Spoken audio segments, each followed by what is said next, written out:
Welcome to the Complete Story Series. This is where I summarize comic books and read them back to you. All changes to the books are made to avoid copyright issues, and all art is owned by its respective company. Nightwing, Year 1, Issue 1 of 6, written by Chuck Dixon and Scott Beatley, penciled and inked by Scott McDaniel and Andy Owens. This book was released in 1996. Our story begins with Dick Grayson, also known as Robin, driving a snowmobile through Gotham City. As he thinks to himself, both of us knew this would happen. With college, the Teen Titans, with what little life I have, with all of that, I had to be late the one time I was really needed. You see, Dick was late to help Batman take down a villain. A villain Batman can't take down on his own. As Robin continues to drive towards a building, he thinks about how it was easier when he was the junior partner, and now there aren't enough hours in the day or in the night. Just as then, Robin crashes through a window and jumps off his snowmobile. Below is Batman fighting against the villain Clayface. As he falls towards Batman and Clayface, Robin thinks how they both knew eventually he wouldn't be able to be there for backup, or it'd be late, just like he was tonight. As Robin falls, he grabs onto a pipe and swings upward. His snowmobile continues to fall and slams into Clayface, cutting him in half, knocking him into the waters below. Robin swings off the pipe and lands behind Batman. He asks him if he's able to stand. Batman says yes, but he tells Robin that Clayface isn't finished. Clayface begins to reform himself and says to Robin, "That almost hurt, punk." He then asks if Robin wants him to resculpt into a flower pot or an ashtray. While Clayface is taunting Robin, he is thinking to himself that Clayface is just a goon covered in mud, but he's still dangerous. As Clayface begins to climb out of the waters, Robin tells him that he will catch him. Robin thinks to himself how Clayface isn't as scary as the Joker or unpredictable as Two-Face, but he's still scary in his own way. Clayface jumps out of the water and breaks down a wall, chasing Robin out into the snow. Robin thinks how Clayface may not be super scary, but he's one of their most dangerous foes. Clayface threatens Robin by saying he will drown him in a puddle of mud. Robin then begins to laugh. As the two continue to run through the snow, Robin thinks how mud is just dirt and water. He then turns around and sees Clayface is beginning to freeze in ice. Robin then realizes that Clayface's weakness is cold. He thinks to himself, how has he never thought of that before? And he turns to Clayface and calls him a claysicle. Batman then catches up to Robin holding something in his hands. Robin says he knows that he was late, but he was busy with the Titans. He's referring to the Teen Titans. He goes on to say how they took down Brother Blood for good. Batman turns to Robin and yells at him to save it! We then see that Batman is holding a baby. Robin says the Teen Titans saved many hundreds of lives from Brother Blood's cult. Again, Batman says he doesn't care and to save it. We then flash back to the night Dick's parents were killed. Dick thinks about what went wrong with him and Bruce from the beginning. Batman and Dick stand over Dick's dead parents. Batman tells him that he can either cry over them or he can take what he's feeling and use it for good. Dick is shown training to become Robin. Whatever he does, Bruce says he needs to do it better. We then cut back to Clayface frozen in ice. Dick thinks about how he's always wanted nothing more than to impress Bruce. That he would become what Bruce wanted him to be, to let him know that he picked the right person to be his partner. That he wouldn't break under pressure. Dick tells Batman that when he saw the bat signal go up, he came running to Bruce's aid. Bruce said that he should have been there from the start. Just then, Clayface begins to crack out of the ice. Dick and Bruce are too busy arguing to realize, with Dick saying they are supposed to be partners and how he's not Batman's errand boy. Batman responds by saying, lately, you've been neither. Clayface breaks out of the ice, pointing a gun at Batman and Robin. Clayface yells at Batman to give him back the kids so him and Robin can go back to arguing. Batman says no. Robin pulls out a batarang thinking that Batman was distracting Clayface to give him the time to attack. Clayface responds by saying, what do you mean no? Batman glares at him and says, I mean no. Clayface cocks his gun as he fires. Batman yells, down! The gun backfires, sending Clayface flying backwards into the snow. Batman goes to hand the baby to Robin, saying, take him. Robin hesitates and says that he will clean up Clayface. When he turns around, Clayface is gone, and he thinks about how disobeying Batman gave Clayface just enough time to escape.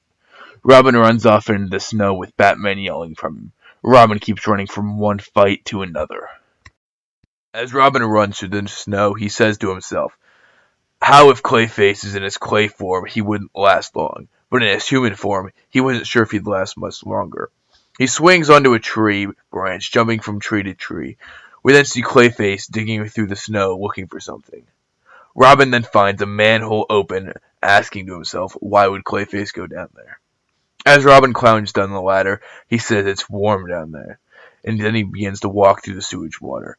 When he's doing that, he realizes what Clayface is doing. He's rebuilding himself. What he's rebuilding himself out of, Dick doesn't want to think about. Dick jumps out of the water and throws a special batarang at Clayface, a batarang that him and Cyborg made back at Titan's Tower. Batman hadn't approved the batarang, but he figured it would do the trick. The batarang hits Clayface, electrocuting him in the water around him. Robin jumps down from the rafters, kicking Clayface, trying to soften up the clay. He kicks off Clayface's head and says to surprise, he's all clay and no face. This couldn't have been the real Clayface. There was no human center. As Robin falls over into the water, the real Clayface appears. Clayface says to Robin, you've stepped in it this time, bird brain. Clayface grabs Robin, asking if Batman has the baby. He wants to know if there's going to be an exchange. Clayface says that he knows Batman would never hurt a kid, but he's not so kind. He has no problem with breaking Robin like a piñata. Robin shoots his grapple hook around a pipe as Clayface throws him against a wall. Clayface says that he will tell Batman that Robin is still alive. Robin wraps the other end of the grappling hook around another pipe. Clayface taunts Robin by saying that Batman would hate the thought of Robin laying dead in a sewer pipe. Robin jumps against Clayface, wrapping the grapple wire around his neck like a noose. Clayface pulls down on the wire, which pulls down on the pipe. He asks Robin if he's trying to make him mad. Clayface throws a punch at Robin, pulling down on the wire more. Robin dives out of the way of this punch. The pipe the grapple hook was around bursts. Tons of water begin to pour into Clayface, melting him. Clayface is pushed down the sewer pipe away from Dick. Clayface floats down the pipe, and Batman is standing at the end of it. Robin catches up to the two of them, and Batman says that Dick should not have gone in alone. Robin says there's no need to thank him for taking down Clayface, and he asks where the baby is. Batman said that he put the baby in the car when Robin irresponsibly ran after Clayface. Batman and Robin drop the baby and Clayface off with Commissioner Gordon. Robin says the kid's mother doesn't look very rich and asks why Clayface would look for ransom from them. Batman says that he wasn't after any ransom. Clayface is the child's father. Robin then asks if the child was ever in any real danger. Batman responds by saying, with Clayface as a father, you can never tell. The rest of the ride back to the Batcave was in silence. We then cut to the Batcave, where Alfred is cleaning the giant dinosaur statue. He looks up and sees Batman and Robin getting out of the Batmobile. Alfred is very excited to see Dick. Dick thinks to himself, at least one of his parents is excited to see him. Alfred tells Dick that it has been too long since they've seen each other, and Dick agrees. Batman asks Alfred to get the two of them some warm drinks because of the cold. As Alfred walks up the stairs, Bruce walks over to the Batcomputer and initiates lockdown mode, making it so nobody can get in or out of the Batcave. Dick sees a new Robin suit and he walks over and picks it up. He thinks about the time that he first put on his Robin suit, and how Batman said he must always remember the burden that he carries while wearing it. In present time, Bruce walks up to Dick and says that they need to talk. We then see Alfred trying to get back in the cave, but he's locked out. We cut to Dick and Bruce beginning to argue. Dick says that he gets it. Bruce needs him in Gotham more. Bruce responds by saying, this is a war, Dick. Robin is my second, my lieutenant. Anything less than total devotion is a waste of my time. We again see Alfred trying to get into the cave. Bruce turns to Dick and yells, Dick, you're fired! Get out of my cave!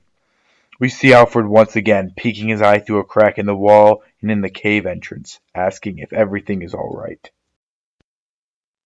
Dick walks off saying goodbye to Bruce. Bruce walks up behind Dick and demands that he leaves the new Robin uniform. Dick thinks to himself how he never even got a chance to try on the new suit. He drops it and walks away. We see Alfred break down the grandfather clock that the entrance to the Batcave is behind, and ask Bruce and Dick if they need his assistance. Bruce walks up the stairs telling Alfred that Dick is dismissed from being Robin. Alfred turns to Bruce and sarcastically asks if he's supposed to wear the unused uniform now. Bruce puts the unused uniform on the axe that Alfred used to break down the cave and leaves. That was Nightwing Year 1, Issue 1 of 6. This 6-issue series is probably my favorite comic book series I have read so far. It gives a great origin story to my favorite superhero. As the story goes on, it only gets better and better. To find out what happens in Issue 2, you can either read it for yourself or wait until I cover it on this channel.